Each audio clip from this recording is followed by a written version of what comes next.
Hi, and welcome to my video on the Yokogawa CMZ 700. This is a shipboard gyrocompass. For years this has been the workhorse of the oilfield workboat industry in the Gulf of Mexico and throughout the world. I mean, this is an excellent gyro, but it has two things going against it. The first is that it has mercury in it.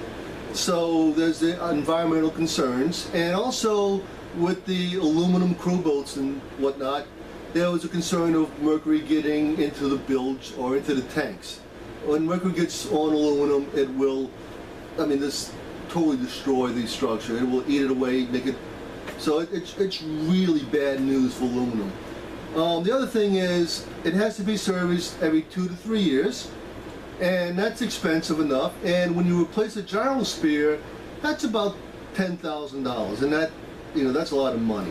So there was no need for such an capable and expensive gyro in the workboat industry. So these guys have been superseded by the Teledyne Meridian Gyrocompass. These are cheap gyros that, when they break, you throw them away. And so it's a lot less expensive to maintain those than maintain these guys. And for the larger boats, they've gone with the Simrad GC80s, GC85s. Those are the most common gyros out there right now. And those are excellent gyros, and they go longer periods between service. But let's get to this guy right here. So the gyro is actually a spear that's right down in here, and you can see that it's on a pivot and bellows, and so this whole assembly can move as the boat pitches and rolls. And you'll also notice that it rotates. There's a stepper motor that will rotate the whole assembly. And that's because the gyro, as you will see, is going to be floating inside of a liquid. There's a supporting liquid, and there's a needle on top that holds it, and so that it can move freely. And in a sense, it's where the spear is, and lines itself up with it. So let's get this thing out of here. And it sure is nice to take this all apart without sweating, because being as expensive as they are, I was always worried that I would damage something. I never did. So the first thing I do when I'm tearing it down is I pull out the pin.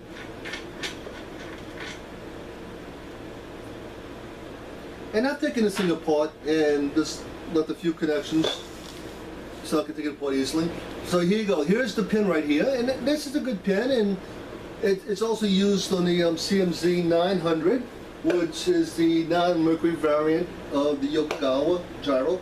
And those are pretty good gyros. It's just that they tend to get hotter and draw more current, and they they have a higher failure rate. But they're still excellent gyros. And if you're going around the poles, these guys have 2 gyros in it, not just one, and they have more torque, so they'll work better at the poles. So I'm taking apart the capsule now.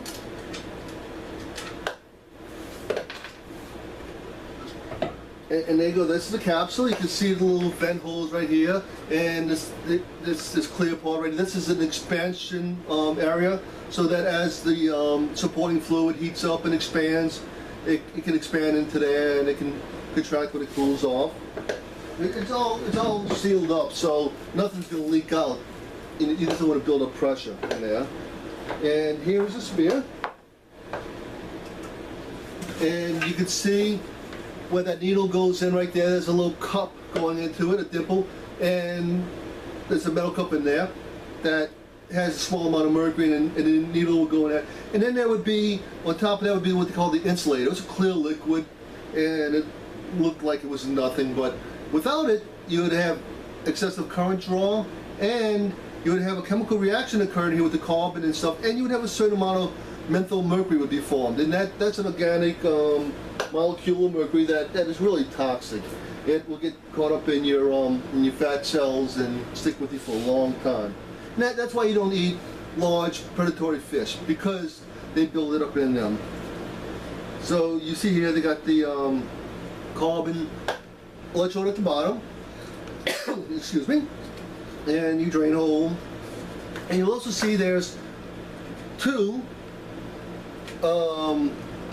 electrodes on here, and that right there will work with these 3 copper electrodes, or 4 copper electrodes.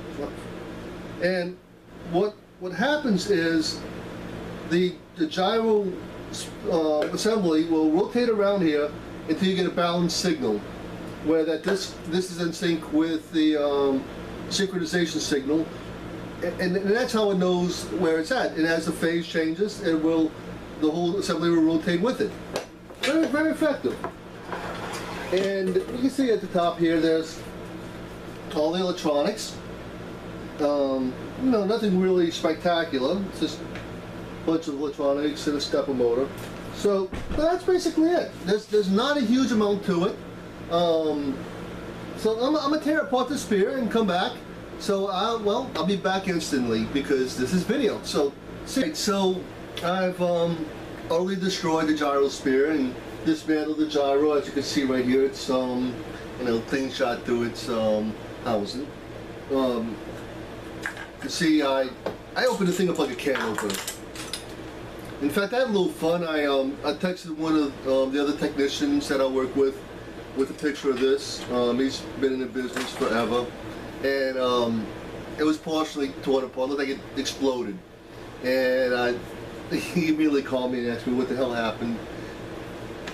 He should know it. You should know me by now. We've been knowing each other for about part of 10 years. But here's the payoff right here. This is it. This is what's inside the spear. We have 2 gyros. They're connected by this little linkage so that they go opposite of each other. If I move one, the other one moves opposite. So you think about it, gyroscopic precession. When this thing is tilted, the boat's pitching and rolling or whatever, and it tilts. This is suspended on those billows, and these 2 gyros are going to counteract each other. The precession. One's going to try to tilt it this way, one's going to try to tilt it this way. It's going to keep it steady. So the whole thing will just move on like a little pendulum. So that's obviously why they did this, and that's pretty clever. I don't fully understand why they go almost 90 degrees to each other, and then don't go fully straight against each other. But I'm gonna do further research, and maybe one of y'all can email me and tell me why. I did get a full explanation in the manual. So well, I hope you enjoyed this video. I enjoyed tearing this thing apart, and hopefully watch more of my videos. So I'm looking forward to y'all seeing me later on. Thank you.